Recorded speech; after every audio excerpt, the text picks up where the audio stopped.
Yo creo que estamos viendo, honestamente, los primeros efectos de las medidas que se tomaron hace más de 2 semanas. Yo diría que, por lo que estoy viendo de la curva de casos y de la curva, sobre todo de la mortalidad, que a pesar de que las cifras de hoy asustan, en realidad, si uno ve el panorama general desde el comienzo, desde el caso 1, desde el primer caso positivo, creo que efectivamente comienza a verse el efecto de las medidas tomadas. Me parece que la curva que se está viendo es una curva, digamos, un poco más amesetada que lo que se proyectaba inicialmente, lo cual es muy bueno. Y no es de extrañar, porque las medidas que se tomaron, como ya lo charlamos, fueron bastante oportunas y anticipadas.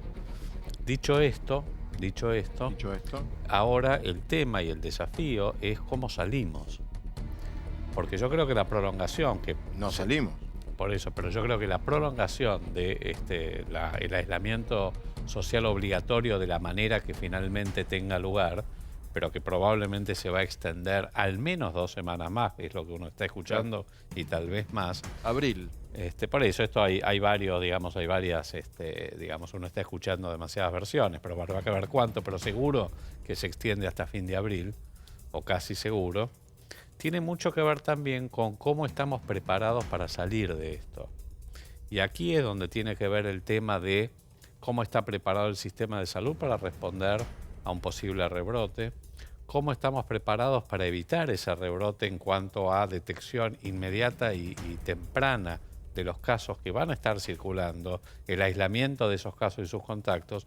Y esto tiene que ver con las estrategias de testeo. Más allá de que haya aumentado en estos últimos días el aumento de testeos, todavía estamos, digamos, somos de los países de la región, además de los países del mundo, que menos están testeando. ¿Y esto va a dificultar la salida de la cuarentena? O sea, si yo entiendo bien, usted dice que el testeo es clave no solamente para conocer lo que está sucediendo, sino para llevar adelante estrategias de salida eventualmente. ¿Con este nivel de testeos es más difícil salir de la cuarentena? Es más difícil, porque digamos el testeo cumple dos funciones, dos objetivos. El primero es saber cómo estamos respecto a la epidemia, o sea, qué es lo que está pasando.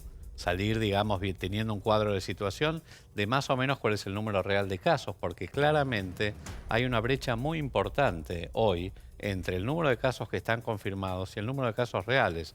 El único indicador que tenemos que de alguna manera nos permite aproximar el número de casos reales es el número de muertes. ¿Y cómo se hace esa proyección? Porque si uno considera, por lo que se está viendo en los países que testean ampliamente, que la letalidad, la tasa de letalidad, o sea, por cada caso cuántas muertes hay, en el coronavirus está aproximadamente 1% o menos inclusive, un poco menos del 1%, uno podría esperar que en nuestro país en este momento, habiendo 79 muertes.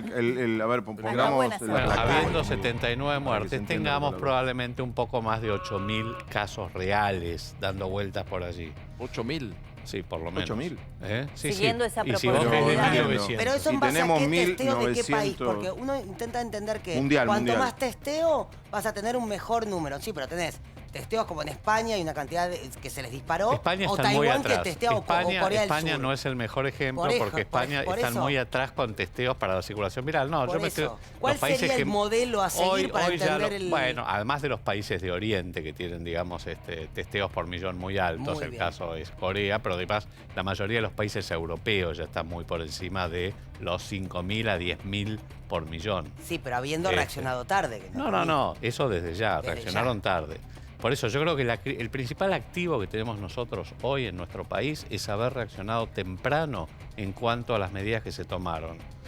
El principal, yo digo, tal vez nuestro talón de Aquiles tiene que ver con habernos retrasado en la preparación de algunas de las medidas. Una era la compra de reactivos y en este momento no podemos salir de la cuarentena como quisiéramos salir para poder, por un lado, tener un cuadro general de cómo está la epidemia, no salir a oscuras, pero por el otro lado, tener la capacidad, por ejemplo, recién vos comentabas, Fabián, de cómo en poblaciones vulnerables, cárceles, geriátricos, gente, digamos, población que vive en villas y asentamientos, ahí tenemos que tener un testeo amplísimo porque el índice de contagiosidad en esos lugares es altísimo. No tenemos nada ahí, claro. Hoy bueno, entonces ese es nuestro talón de Aquiles. Empezó las favelas, Hoy Brasil comunicó que tiene 6 casos ya por eso yo creo, para favelas. terminar, que en la medida que nosotros podamos, si se extiende, digamos, la cuarentena 2, 3 semanas más, yo espero que en el momento de la salida ya tengamos la capacidad para responder mejor. El problema es que hay una competencia global por los test, por los reactivos, con lo cual está siendo muy difícil conseguirlo, porque todo el mundo está... Te dejo la pregunta.